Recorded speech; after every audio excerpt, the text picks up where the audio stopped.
Greetings fellow Earthlings, my name is Amber and today I have a story time for you. So for my OG subscribers out there, you guys might remember a little segment which I did called a tea and a chat, where on Tuesdays I would sit down and have a cup of tea and we would have a chat. But today I do not have any tea because I'm about to hit my workout, and yeah, I just wanted to, you know, bring it back. Story time, two story times today, both about my husky. It's been a week, let me tell you. You know, with huskies, every week is a week, but like it's been a week, if you know what I'm saying. Those of you who do not know, many of you already do, I drive for DoorDash occasionally. It helps pay for groceries. We get the kids out of the house. I don't know what that was. It's just something that we all get to do together, which is really fun. So some of you might be able to tell, or if you watch previous videos of mine, you know that we recently moved to a new area, so my drives look a little bit different. A couple days ago, I was doing a drive with my kids like I usually do, and normally Kato has been coming with us just because like he's a pack animal and we're his pack and we're leaving and he can't have that. I don't know. I pulled into one parking spot, realized that I couldn't see the counter from my car, and then realized that I wouldn't be able to see my kids from inside the building, so I backed into a different spot to be able to see the car from inside. And as I was backing up, this white, smaller car pulled into the spot that I was originally in. Didn't really think anything of it. A guy got out. He had a Grubhub hot bag in his back window, which I thought was really weird because I was like, are you not going to take that inside to get your order? Like, okay, whatever. Before I got out of my car, I realized that an SUV pulled up a couple spots down on my driver's side and I didn't see anyone get out. So I was like, okay, keeping an eye on that. As I was walking into the restaurant, I noticed that the lady behind the counter, who I know, who I speak to, she visibly looked uncomfortable with the man that got out of the white car. I think he grabbed a Grubhub order, but I'm not 100% sure now that I'm thinking back on it. I don't even know if he had food in his hand when he left the restaurant. Normally, she's the kind of person that will sit and have conversations with everyone that walks in, but she was really quick to like shoo him away and to try to help me, which I've never experienced from her before, so I thought that that was a little bit weird. But again, I was like, you know, maybe it's just one of those days for her. Maybe she doesn't want to have a conversation. She gave me my order, went back to fill up the drink, and at the point that I had everything and confirmed my order on my phone and went to leave the restaurant, the guy in the white car should have been gone. So as I was walking out, I noticed that the driver door was open. I had to walk right past the open driver door because of the way that he was parked. And as I walked past, he swung his feet out and said, "Hey, DoorDash." And I was like, yep, I drive for DoorDash. Do you drive for Grubhub? And he had very broken English, so I don't know if it was like a cultural thing or if it was like a misinterpretation. I'm typically very open to having conversations with people where English isn't their first language because I know that they're trying to learn and they're trying to practice, and that's something that I really, really respect and admire. He started asking me questions about like the pay and stuff, and like maybe he should drive for DoorDash. It's kind of like the vibe I got, but I couldn't really tell. I made a couple like comments like, okay, have a great day, like going to leave, like walking away in the middle of this parking lot as he's following me to my car trying to continue to talk to me. And then I noticed that he pulled out his phone as he got close to my car, started typing something in, which I can only assume was my license plate. I don't really know. And then he started asking me questions about my car, like specific questions about my car and gas mileage and like gas. And I was like, yeah, like I fill up once a week, but I gotta go do this order, so like how could I? And he just like didn't get it. He didn't get it. I went to open my car door and he asked for my number and I was like, no, sorry, I have to go. And he stepped around my car door, like I didn't open it all the way, but he stepped closer to me, so I slammed the car door and locked it because my freaking kids are in there. With newer cars like mine, if you close the door when the key is outside of the car will honk twice. So already he was startled by that. Mind you, no one's gotten out of the SUV that's parked 2 spaces down on my driver's side. So I was like, I feel cornered, I feel trapped, I don't know what's gonna happen. My weapons are in my car and not on my person. This is a problem. Had it just been me, I probably would have just been chilling. Like, yeah, let's have a conversation. I don't know what you're gonna try to do, but I'm probably gonna beat you up in this middle of this parking lot because you're a tiny little boy. But my kids were in the car and like I can't just throw down when my kids are in the car, you know, like what if something happens? Anyway, that was a tangent. Apparently didn't get the hint that I did not want to talk to him anymore. He continued to ask me questions and continued to step closer to me and my driver's side. And so I literally got to the point where I swung the car door open in between him and I so that my dog would jump out. My dog was in the front seat at this point. I did not know that he was in the front seat, but I think me opening the door and closing it and the horn going off like alerted him, and he came from the trunk up into the front seat and he was sitting in the driver's seat. I swung the car door open in between him and I, and Kato popped his head over the top so that the guy could see him. They made eye contact. I have never seen someone walk away so fast in my entire life. He didn't say a word to me. He didn't say bye. He didn't say thanks. It was just like eye contact, gone. Cool. Who knows what would have happened if Kato hadn't been there? Who knows who would have gotten out of the other SUV if that guy hadn't walked away? Like, I've tried not to let myself go down that spiral, but like it's hard not to, especially when my kids were right there in the car. And like, I have never experienced something like that before, and I'm glad that it didn't escalate. But again, had Kato not been there, or had Kato been smaller, or had Kato just been asleep in the back, I don't know what would have happened.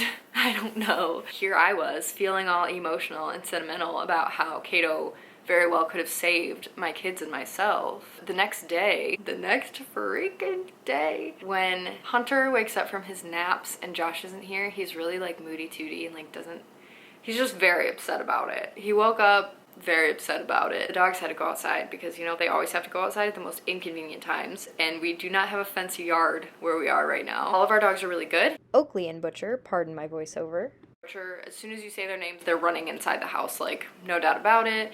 They're great dogs. And then we have Kato, who is a husky, and you know, he's a husky, so he's gonna do what he wants to do. He hears you, he knows he's supposed to come inside, but he's gonna finish what he wants to do before he listens. You know what I'm saying? Like, it just is.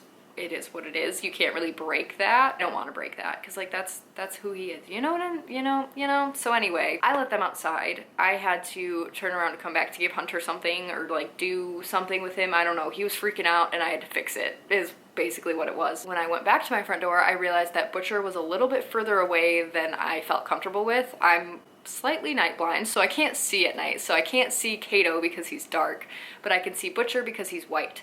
So typically they stay together. They're like butt buddies. They never go too far away from each other when they're outside. They like to play out there together. I called Butcher and Kato, and Butcher comes running. And I was like, okay, well, Kato's clearly out there, like, taking a shit. I don't know. I just kind of figured that he was, like, out doing his thing and, like, he was peeing on another bush. I don't know. And he would be in shortly, which is what usually happens. However, I started calling him, and I didn't hear his little collar thing. His, like, nameplate hits the side of his collar, and it makes, like, a noise. I don't know. It makes a noise. He has a noise. I didn't hear the noise. And I was like, this might be a problem. There's a pretty decently busy road like across the neighborhood and across some businesses, but like you could still sometimes hear traffic, especially at night. So I heard some car horns honk over there, and I was like, my freaking dog is running into the middle of this super busy street and he's gonna get hit by a car, and then on the other side of that is a forest preserve. So if he gets over that, he's just never going to hear me call him because there's cars constantly passing, so my voice is going to get drowned out by all those cars. And then I was like, maybe he didn't even go that way because over there is also a forest preserve. We're literally like living in the middle of forest preserves, okay? I had no idea where he went. I didn't see which way he went. I didn't see him run after anything. I literally saw nothing because I am freaking night blind. I put on my shoes because like what else am I supposed to do? I grabbed a flashlight and I went outside and I was like calling him, like, maybe he didn't go too far, maybe it's not as bad as I think, maybe he didn't run away, like maybe he's just in the backyard, maybe he's sniffing something, maybe like I don't know, but maybe he's fine. I was walking around the house like calling him and he just wasn't coming back, and at this point I started to panic. Texted Josh and I was like, I lost Kato. He was like, I'm on my way home, we'll find him, it's fine. I kept my composure and like just kept walking around the house, kept calling him, and there was nothing. And then I saw Josh's headlights and then I lost it. I thought Kato was gone forever. I thought that he had run off to be with a pack of wolves in the forest. I thought that, you know, he was going to be leader of the coyotes. I thought that maybe someone was going to take him and they weren't going to give him back. Well, I don't know how he interacts with strangers, so maybe he's really mean to strangers, but I don't know. And I didn't know where he was, and I was freaking out about it. So it was like the longest 30 minutes of our lives just running around looking for this dog. Josh has a big man voice, so of course when he was yelling his name, all the neighbors came out and they were like, is everything okay? What's going on? And He explained that, like, you know, our dog, whatever. This area is so nice and people are so sweet. One of the people said that they like worked for the city or something and alerted the chief of police about our missing dog. But I ran across the busy street toward the forest preserve and just started calling for Kato, because I was like, if you ran over here, you're not gonna be able to hear my voice. But if I call loud enough, maybe you'll come back. And I didn't realize that the business over there was still open and there were 2 people in the building. One of them like came running out the door. What's going on? I was like, I'm sorry, I'm just looking for my dog. Meanwhile, I have on that like shawl robe colorful thing with a sports bra and literally nothing under it. It's like 25 degrees outside and it is starting to rain. There is freezing rain coming out of the sky and I'm sitting there like holding my sweater together like, oh, sorry, I'm just looking for my dog. Like, I look like a crazy person. Yeah. I'm that person running around looking for my dog. Okay, come back this way toward the house and I was like, maybe he didn't run across the street. Maybe we're gonna get lucky and he's gonna have gone into this other forest preserve, which is equally as large. So I started calling him and a dog started barking. Every time I said Kato, this dog would bark and I was like, Kato doesn't usually bark. He does his like howl thing. But he has this very low growl, angry bark. So I haven't really heard like a neutral bark, if that makes sense, from him. I kind of like walked closer to that and I was calling for him and I was calling for him and I was calling for him. Meanwhile, it is starting to rain, so my hearing is starting to be slightly impaired. But I started to hear the little thing from his collar and I was like, Kato, Kato, is that you? Kato, come here. Slowly it started to get louder and louder and louder. And like he knew he did a bad thing, I think. He wouldn't come straight to me. He would like go over to the bush and pee in the bush and like kind of walk around the bush and like make like side eye contact with me and be like, go and pee somewhere else.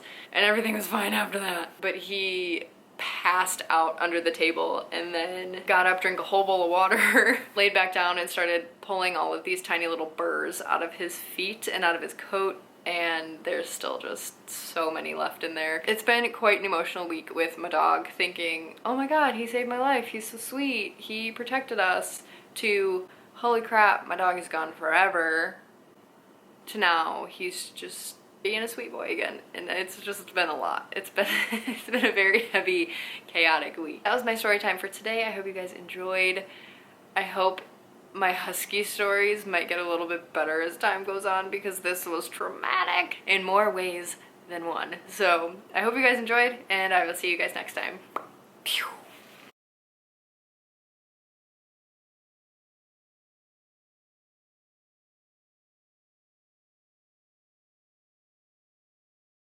In more ways than one.